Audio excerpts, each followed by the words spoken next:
In the summer of 1518, a woman emerged from her house in the French town of Strasbourg and started dancing. Within a week, hundreds had joined her. They danced day and night, seemingly oblivious to the fact that they were dancing the skin off their feet. Many danced until they collapsed. Some of them have even died. What on earth was going on? Hi guys, welcome back to Fun Facts History. Today we'll explore the peculiar case of the dancing plague. The 1518 dancing plague of Strasbourg was just one of many spontaneous outbreaks of dancing that occurred throughout Europe from the 7th to the 17th century. The history books are full of accounts of large groups of people just dancing themselves to death. One of the earliest known recorded cases happened in the French town of Berberg in the 1020s, where a Christmas service was ruined by a group of peasants suddenly jumping, singing and dancing for no apparent reason. In 1237, there was another outbreak in the German town of Erfurt.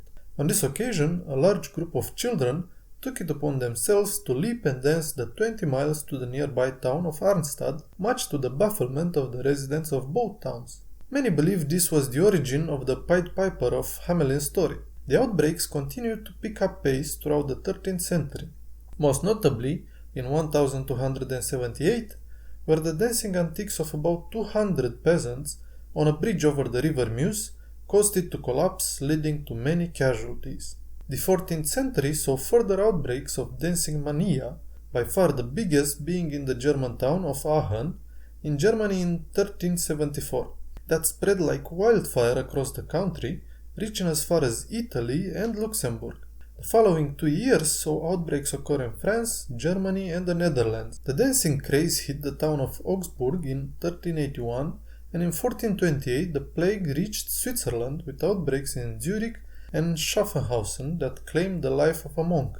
However, the plague of 1518 was one of the biggest outbreaks ever recorded, and its cause has been debated for centuries. In the summer of 1518, the dancing plague in the Holy Roman city of Strasbourg saw some 400 people dance uncontrollably for weeks on end, leaving as many as 100 of them dead. Everything started on July 14th in the year of 1518. A woman named Frau Trofea from the city of Strasbourg in modern-day France left her house and began to dance. She kept going and going for hours until she finally collapsed, sweating and twitching on the ground. As if in a trance, she started dancing again the following day, and the next day after that, seemingly unable to stop. As she continued to dance, within a week more than 30 other people were similarly afflicted. They kept going long past the point of injury. City authorities were alarmed by the ever-increasing number of dancers. Trofea was eventually joined by some 400 other locals who danced uncontrollably alongside her for about 2 full months. No one knows what caused the townspeople to dance against their will, or why the dancing persisted for so long, but in the end as many as 100 people died. As the mania took hold, the leaders of Strasbourg turned to the city's doctors for a cause of the outbreak. Medicine was still very much in its bloodletting, demon exercise, make a hole in the skull phase at this point in the history, which explains why the doctors confidently diagnosed overheated blood in the brains of the dancers. It was an exceptionally hot summer, so it stood to reason that people's brains were boiling in their heads. After accepting this diagnosis without question, the town's bourgeois decided that the best way to bring the plague to an end would be to encourage even more dancing, presumably so the people afflicted could dance off the excessive heat inside their heads. To encourage this, the dancers were brought into an area of the city center, and the stage was set up next to the horse market for them to get it out of their systems. Pipers and drummers were brought in to encourage even more dancing, and big burly men were hired to prop up an exhausted dancer who dropped on the floor before the ferocious heat in their brains had been properly boiled away. Unsurprisingly for us, the modern folks, this approach didn't work.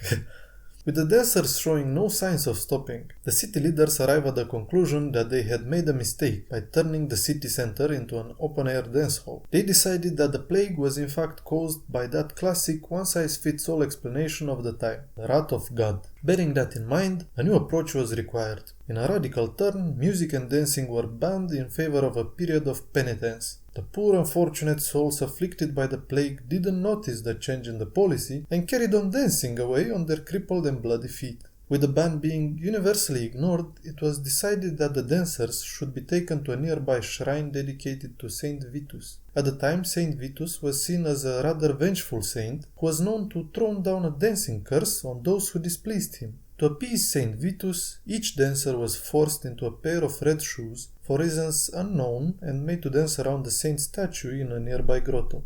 Finally, after several days of this, the people stopped dancing. The plague was over. But what on earth was the cause? At the time of the 1518 outbreak, Europe was a deeply religious society, and most unfortunate events such as floods, famine, and plagues were explained away as acts of divine intervention. To the modern mind, the idea that God or the curse of Saint Vitus was the cause seems absurd. But to someone in the 16th century who very much believed that God and the saints directly intervened in their daily lives, there was nothing ridiculous about it. God was everywhere and saw everything, and divine intervention was nothing to scoff about. In these more enlightened times, we dismiss the idea that these mass dancing events were the work of an angry God or a vengeful saint. So what was the cause if it wasn't the work of a furious deity? There are a few theories. One theory tried to explain the phenomenon as a mass food poisoning. Rye was a staple cereal of the region where most of the dancing outbreaks occurred, and a species of mold known as ergot grows on the rye. If consumed in sufficient volume, it can have strong hallucinogenic effects like LSD. So did terrifying hallucinations cause the outbreak? It seems highly unlikely.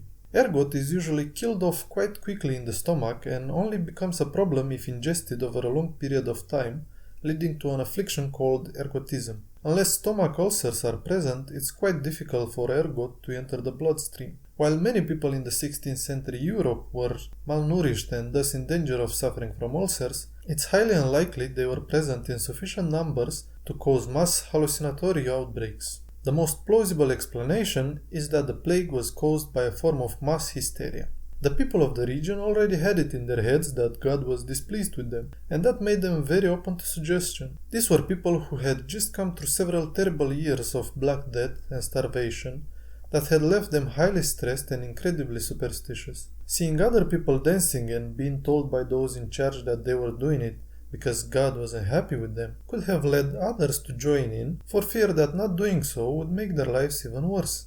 Before long, 400 people were all suffering from what psychologists now call stress-induced psychosis, a collective madness that spreads through the population, causing them to dance until they collapsed. In this theory, it wasn't God making them to do it so much as the fear of God, a powerful force in the mind of the 16th century man that could drive him to do the most extreme things that today we find very hard to understand. If dancing mania was caused by mass hysteria, it explains why it was so prevalent throughout centuries of deprivation and why it eventually died out as living conditions and medicine improved. Life would gradually get better for the people of the region, and outbreaks of mass dancing would die out completely in Europe by the 17th century. The dancing plague of 1518 was one of many such outbreaks that occurred for centuries and remaining one of the strangest episodes in the history of the continent. So what do you think was the cause of this bizarre mania? Share your thoughts with us in the comments below, and if you enjoy our content, make sure to subscribe so you won't miss out on any new content. Thank you for watching.